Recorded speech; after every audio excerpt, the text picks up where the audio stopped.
রাতের অন্ধকার, চারদিকে শত্রুর চোখ।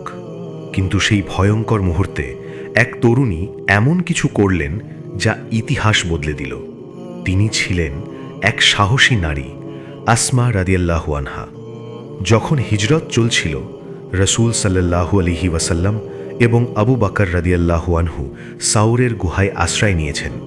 ঠিক তখন রাতের গভীরে আসমা রাদিয়াল্লাহু আনহা একা পাহাড় পেরিয়ে খাবার পৌঁছে দিতেন।